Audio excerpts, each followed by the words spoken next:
So in the first chapter of Bhagavad Gita, Arjuna is giving 5 specific reasons why he should not fight this war. And they're all legitimate reasons, because as soon as he sees his grandfathers, his teachers, his cousins, he's like, you know what? I'd rather not kill these people just to win this war and sit on the throne. It's not worth it. I'd rather go to the Himalayas and beg. And so Krishna is not speaking. The whole of first chapter, Krishna doesn't speak. Second chapter, Arjuna is now talking about, how he's kind of breaking down emotionally. He starts saying that my Gandiva is falling, my throat is parched. My dear Krishna, I don't know what to do. I don't know whether to go left or right. I mean, we face this in our lives a lot, don't we? There are dilemmas. There are, you want to satisfy your wife or girlfriend or husband, and then there is the in-laws or the boss and the colleagues. There's always this dilemma. You want to do this, you don't know whether to go this way. So Arjuna has the same problem. He's like, Krishna, I don't know what to do. Please become my teacher. You're my friend, but become my teacher and help me. Tell me what to do. And Krishna smiles. And from chapter 2, text 11, Krishna starts speaking. And the first thing Krishna says is, my dear Arjuna, you're giving these great reasons why you don't want to fight, and they're very moralistic. But you're talking like a fool. Now imagine, this is God speaking with one of the foremost human beings of that period of time. It's like calling Einstein a fool, or calling some great personality a complete fool. So Krishna is telling Arjuna, you're giving these great reasons that sound great to normal people, but you're talking like a fool. Why? Because you are talking about this body. And the whole talking about this killing and this war and all of those things, you're connecting it with something that is anyway going to die. Let's talk about what is permanent, and that is the soul. That is the conscious being. So imagine this, when a person dies, we say Mr. So-and-so or Mrs. So-and-so passed away. Who passed away? The body is right there. The dead body is activated by the existence of the soul or the Atma. And that is more important than everything else.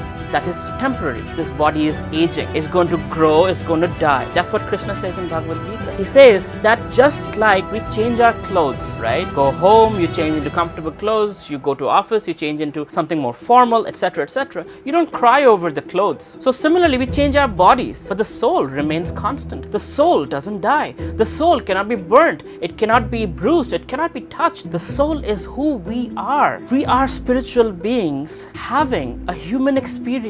We are souls living in this human body, or in a mosquito body, or in a dog body, and seeing the world from that vantage point, and experiencing the world from that vantage point. If Miss World walks by a pig, the pig wouldn't be like, wow, that's Miss World. Pig would be like, I like my pig wife much better than her, because it's a pig, and the pig is designed to like pigs. For us, Miss World might be very attractive. So the soul is experiencing the world in different ways from different bodies. And Krishna is telling Arjuna that don't be bothered by the experiences of the senses, the 5 senses and the mind. The mind is where all these senses are processed, and we come to conclusion, I like this, I don't like this. That's what the mind does. Accept, reject. I like this, I don't like this. I would like to do that, I wouldn't like to do that. 0 and 1. It's binary. So that's what's happening. The senses are bringing in inputs, and the mind is saying, I want it, I don't want it. And the intelligence sitting behind is saying, this might be good for the long term, or this is not so good. Or the intelligence is not in control. The mind says, intelligence, listen to me, and this is what I want, get it to me. So we use our intelligence to figure things out and make things happen, whatever our mind and senses want. But there is something to it. If you look from a 10-story building and look down, the mind might say, how would it be to jump from here? The intelligence will say, no.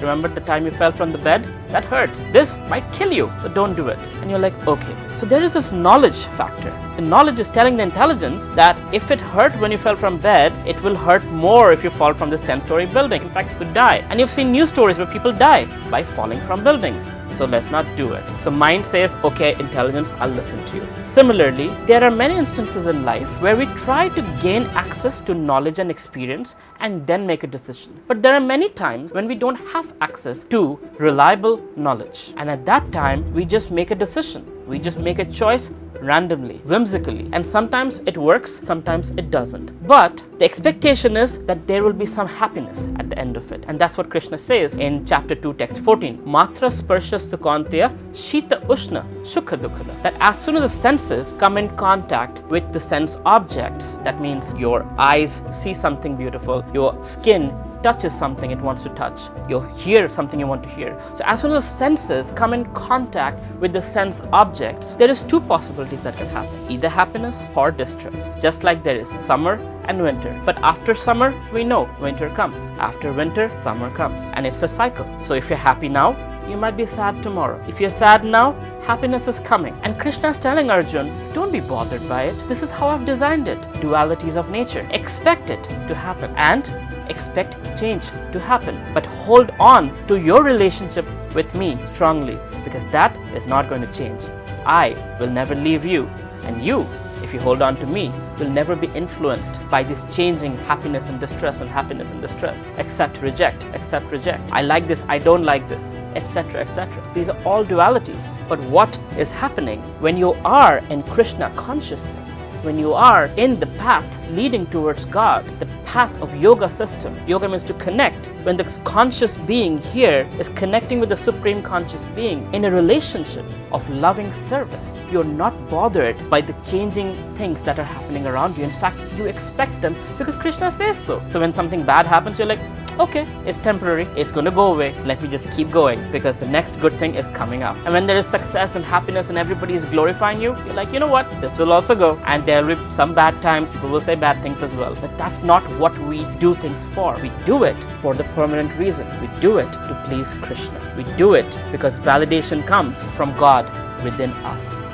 That's our motivation to do what we do, not to give the remote control of our lives in the hands of people who say, fantastic, you are amazing, or you suck, you are a loser. Either way, it shouldn't matter to us because our validation is coming from Krishna. And when one lives a life like that, such a person is called a Mahatma, or a great person who's equipoised, who's not bewildered by material changes, who's not bewildered by accept and reject, who's not bewildered by rejections or appreciations. Such a person is steadfast in his purpose and they keep going towards the goal of life. And that is what Krishna speaks about in the Bhagavad Gita in great detail, especially in chapter 2, which is a summary of the entire Gita. So we'll continue this conversation into the next video. But if you have any questions, please comment below and I'll be more than happy to answer for you, because this is a book of question and answer. Arjuna is asking, Krishna is answering. And so I have read the book a few times, so I'll try my best to answer your questions. Thank you very much.